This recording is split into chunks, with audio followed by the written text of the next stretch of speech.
সবাইকে স্বাগত জানাই সোহেল এক্সক্লুসিভ ইউটিউব চ্যানেলে। আর মাত্র কয়েকটা দিন তারপরই তোমাদের একাদশ শ্রেণীর দ্বিতীয় সেমিস্টারের পরীক্ষা অনুষ্ঠিত হবে। যাই হোক, এর আগে ইতিহাস এবং রাষ্ট্রবিজ্ঞান বিষয়ে কিভাবে পড়তে হবে তার পূর্ণাঙ্গ সাজেশন দিয়ে দিয়েছি, তোমরা সেটা দেখে নিতে পারো।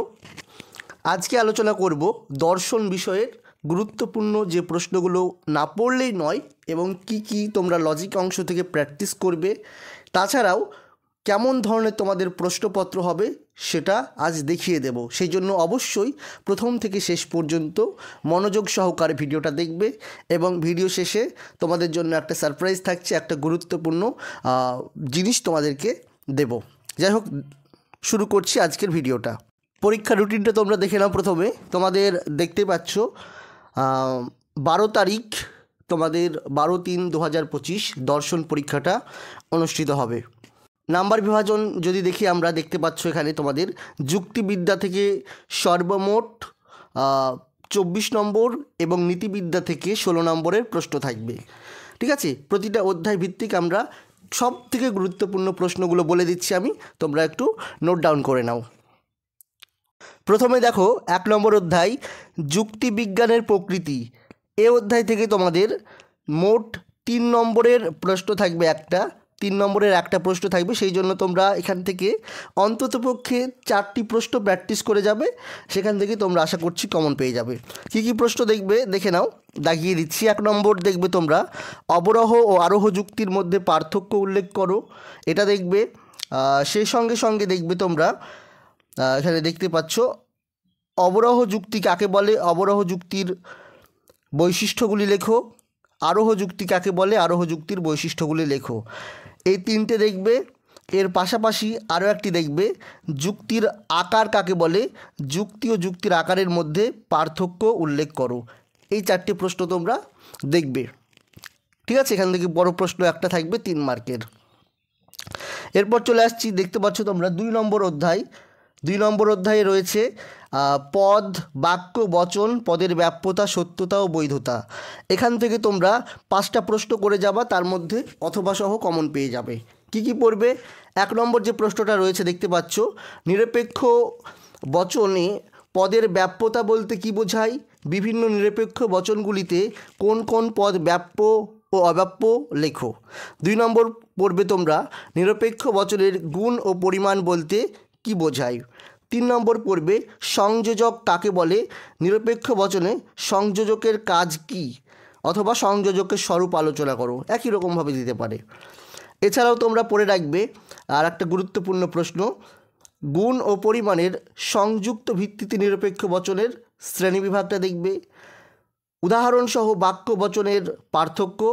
আর একটা দেখবে তোমরা নিরপেক্ষ বচন কাকে বলে, একটি আদর্শ নিরপেক্ষ বচনের অংশগুলি উদাহরণসহ আলোচনা করো। এই কয়েকটা প্রশ্ন দেখলেই তোমরা একটা প্রশ্ন এখান থেকে পেয়ে যাবে। ঠিক আছে, এই গেল দ্বিতীয় অধ্যায়। এবার চলে আসছি 3 নম্বর অধ্যায়ে। তোমরা জানো যে 3 নম্বর অধ্যায়ে তোমাদের বাক্য থেকে বচনে পরিণত করার জন্য এখান থেকে 2 নম্বরের একটা প্রশ্ন থাকে। প্রথমে থাকবে বচনে পরিণত করতে হবে, তো এখানে বচন প্র্যাকটিস করতে হবে। তোমরা অনেকেই হয়তো জানো সেই বিষয়গুলো, তো কোনগুলো করবে সেগুলো আমি ভিডিও শেষে বলে দিচ্ছি, কোন বচনগুলো তোমরা বেশি করে প্র্যাকটিস করবে। এবং এই যে পিডিএফটা দেখাচ্ছি না তোমাদেরকে, পিডিএফ বইটা পুরোটাই তোমাদেরকে আজকের ভিডিও শেষে আমি দিয়ে দেবো, তোমরা সেটা আমাদের হোয়াটসঅ্যাপ গ্রুপ থেকে সংগ্রহ করে নেবে, কেমন? আচ্ছা, দেখো তারপর 4 নম্বর অধ্যায় বচনের বিরোধিতা। এখান থেকে তোমরা পড়বা বচনের বিরোধিতা কাকে বলে, বচনের বিরোধিতার শর্তগুলি লেখো। অ্যারিস্টটলের মতে বচনের বিরোধিতা কয় প্রকার ও কী, বচনের বিরোধিতা কয় প্রকার ও কী। এছাড়াও অতিবিষমতা, অনুবিষমতা কাকে বলে, তারপরে তোমার পার্থক্য, বিভিন্ন অসময় বিরোধিতা, বিরুদ্ধ বিরোধিতা, বিপরীত বিরোধিতা, তারপরে তোমার অধীন বিপরীত বিরোধিতা, এদের মধ্যে পার্থক্য তোমরা দেখবে, সংজ্ঞা দেখবে, তাহলেই হবে, কেমন? আচ্ছা, ভিডিওটা লং করব না, দেখিয়ে দিচ্ছি একটু তাড়াতাড়ি, তোমরা একটু ধৈর্য সহকারে দেখার চেষ্টা করো। দেখো তারপর রয়েছে অমাধ্যম অনুমান। অমাধ্যম অনুমান এই অধ্যায় থেকে তোমরা দেখতে পাচ্ছ অমাধ্যম অনুমান 3 নম্বরের প্রশ্ন থাকবে, আবর্তন বিবর্তন করতে দেবে। কোনগুলো পড়বে আমি ডাইরেক্ট প্রশ্ন যেখানে আছে সেখানে দেখিয়ে দিচ্ছি, ঠিক আছে? দেখে নাও এবার কোন কোন প্রশ্নগুলো তোমরা পড়বে। যেহেতু অনেক সাজেশন এখন সময় নেই, সময়ের খুব অভাব, তাই আমি ডাইরেক্ট প্রশ্নে চলে যাচ্ছি। দেখো, প্রথমে তোমরা যে বিষয়গুলি দেখবে আমি ক্লাস শেষে দিয়ে দিচ্ছি। বিগত বছরের, যুক্তিবিজ্ঞানের জন্য বলছি আমি শুধুমাত্র 24 নম্বরের জন্য, বিগত বছরে যে প্রশ্নগুলো পরীক্ষায় চলে এসেছে অর্থাৎ যুক্তিবিদ্যা অংশ থেকে 24 মার্ক, সেই অংশগুলো তোমরা ভালো করে প্র্যাকটিস করবে। কোনগুলো করবে? 2015 থেকে 2024 সালে আসা সমস্ত প্রশ্নগুলো প্র্যাকটিস করবে, দেখবা ওখান থেকেই তোমরা কমন পেয়ে যাবে। বলে রাখলাম, মিলিয়ে নেবা। সে সংজ্ঞাই হোক, বচনই হোক, আবর্তন বিবর্তনই হোক, কিংবা নিরপেক্ষ ন্যায় হোক, সবগুলোই তোমরা কমন পেয়ে যাবে। সেই জন্য তোমরা এই প্রশ্নগুলো কোথায় পাবে সাজানো, আমি ক্লাস শেষে তোমাদেরকে তোমাদের যে হোয়াটসঅ্যাপ গ্রুপ রয়েছে হোয়াটসঅ্যাপ গ্রুপে দিয়ে দেবো, সেখান থেকে তোমরা সেগুলো দেখে নেবে। কেমন? 2024 সাল পর্যন্ত। আর যাদের আর কি বেশি নম্বর চাও তারা আর কি এই যে দেখতে পাচ্ছ আমাদের নমুনা সেট রয়েছে 10টা, ওই 10টা সেটও দিয়ে দেবো, তোমরা ওগুলো প্র্যাকটিস করবে ভালো করে, ঠিক আছে? বচনগুলো। এবার প্রশ্ন, স্যার নীতিবিদ্যা অংশ থেকে তাহলে কি কি করব? নীতিবিদ্যা অংশটা আমি দেখিয়ে দিচ্ছি, তোমরা একটু দেখে নাও। প্রথমে চলে আসছি পাশ্চাত্য নীতিবিদ্যায়। পাশ্চাত্য নীতিবিদ্যায় অনেক প্রশ্ন রয়েছে, শর্ট কোশ্চেন, ঠিক আছে? সব জায়গাতেই রয়েছে। তো তোমাদেরকে আমি বলবো, সাজেস্ট করব যে 10টা আমি সেটের কথা বললাম না, শেষে দিয়ে দিচ্ছি আমি, এই 10টা সেট ভালো করে দেখো, সেখান থেকে যে প্রশ্নগুলো আছে সেখান থেকেই পাবে।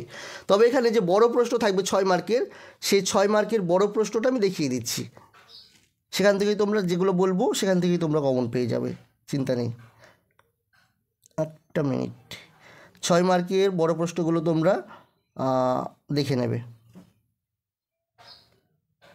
দেখতেই পাচ্ছ এখানে 6 মার্কের প্রশ্ন, দেখো এখানে এখানে তোমরা এই যে 1 নম্বর প্রশ্ন যেটা রয়েছে, নীতি কর্তব্যবাদ কাকে বলে? দেখতে পাচ্ছ, নীতি কর্তব্যবাদ কাকে বলে? নীতি কর্তব্যবাদ সংক্ষেপে ব্যাখ্যা করো। 2, আত্মসুখবাদ বলতে কি বোঝায়? ফলমুখী নৈতিক মতবাদ হিসাবে আত্মসুখবাদের সংক্ষিপ্ত পরিচয় দাও। 3, কর্তব্যমূলক নীতিবিদ্যা কাকে বলে? এর বিষয়বস্তু উল্লেখ করো।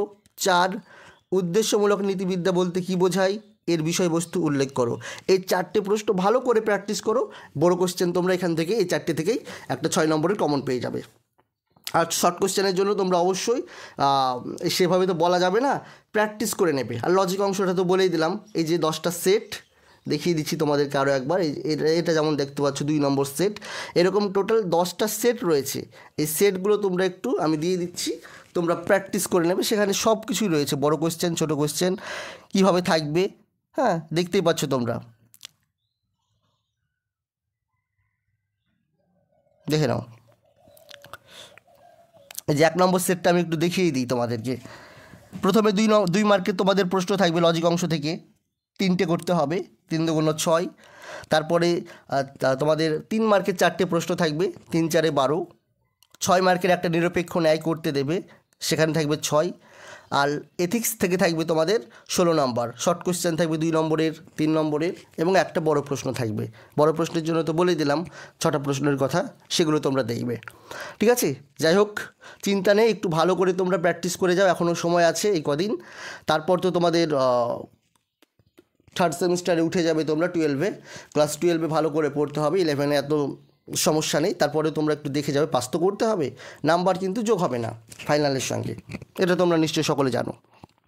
এবার যারা অনলাইনে 3rd সেমিস্টারে, অফলাইনে তো ক্লাস চলছে, এর পাশাপাশি অনলাইনে যারা আমাদের সঙ্গে যুক্ত থাকতে চাইছো ক্লাস করার জন্য, তারা অবশ্যই যোগাযোগ করো।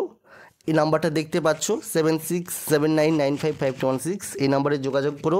তোমাদের অনলাইনের ক্লাস খুব শীঘ্রই শুরু হয়ে যাবে। 3rd সেমিস্টারের পরীক্ষার পরপরই 18 তারিখ থেকে তোমাদের ক্লাস শুরু হয়ে যাবে, অনলাইন ক্লাস। এখানে বাংলা, ইতিহাস, দর্শন, রাষ্ট্রবিজ্ঞান এবং শিক্ষাবিজ্ঞান এই 5টা সাবজেক্ট করানো হবে।